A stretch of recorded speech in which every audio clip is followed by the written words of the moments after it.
Okay, so the questions I chose to research are, I think from module 4, how has care for mental illness evolved in the last 3 centuries? What is mental health parity? What are the primary challenges in providing adequate mental health care with the US health system? And what solutions do you propose to solve these problems? Okay. There we go. Okay, so first, what even is mental health? Mental health, from the article What is Mental Health? The definition they gave is it includes our emotional, psychological, and social well-being. It affects how we think, how we feel, how we act, and helps determine how we handle stress and relate to others and how we make choices.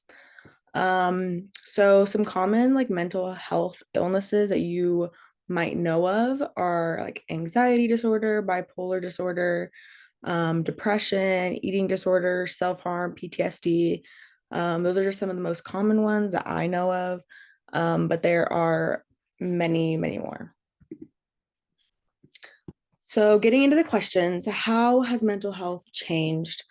So starting off with the 1400s, way, way back, they considered anything to do with like mental health. What we know now is mental health, but what they considered basically being crazy, they considered it witchcraft, and you were killed and usually burned at the stake. Um, yeah.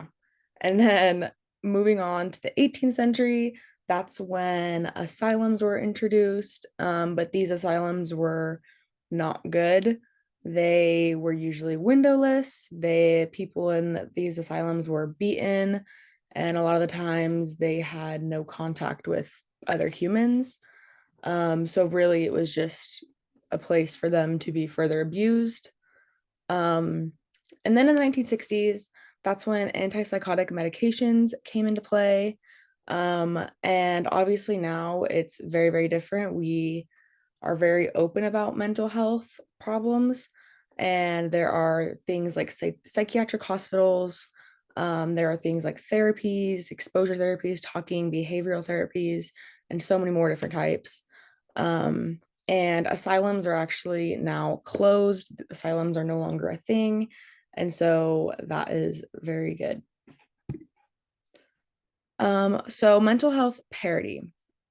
So this is a little complicated, but so the description of mental health parity is it describes the equal treatment of mental health conditions and substance use disorders in insurance plans.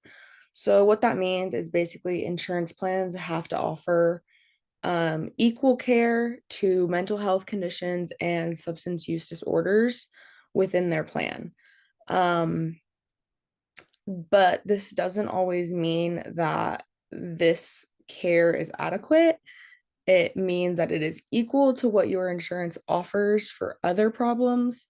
So if you don't have a good insurance plan, um, that means the mental health part is going to be equally as bad. So this Mental Health Parity Act doesn't guarantee good care, it just offers equal care. And that can be a big problem when it comes to finding help for mental health care. And so going into providing adequate healthcare for mental problems. So some of the problems that we are having with mental health issues in the healthcare system right now is their psychiatric hospitals are pretty far and wide. And so when you do come across one, they're full and beds are taken, and usually it can take up to months to get into these hospitals. Um, and so with that, that means patients are going to ERs, patients are going to their personal doctors, people are going to like doc in the box, like places. They are basically reaching out anywhere. And the problem with that is these people, like physicians and nurses, aren't super prepared for mental health crises. Um, and so that is a big problem. Um, And also treatment sources are just far and wide. If you are in a low income area or a rural area, a psychiatric hospital is probably not going to be in your area. It's not going to be there. And also finding a therapist in low income or rural areas is very hard. Um, and then also another problem is therapists who offer and accept insurance is not rare, but it's kind of difficult to find like a therapist that you like that also accepts your insurance. And a lot of times, let's say a therapist doesn't take insurance, that means you are going to have to pay out of pocket. And people just cannot afford that without the help of insurance. And so, some solutions to this, honestly, the biggest one is just we have to increase the access um, for mental health problems in insurance plans. Um, if we would expand insurance plans and mental health, they, I, I think that people would be able to reach out more, people would be able to get more help. Um, and not only like increasing the access, but we have to make sure that the insurance covers all mental health treatment and not just like with the mental health parity act. It is like equal care to what your insurance plan has. We need like full coverage care because mental health is a very serious issue, and that can be a life taken if they don't get the help they need right then and there. um and also we have to make sure that the parity is being followed with insurance plans.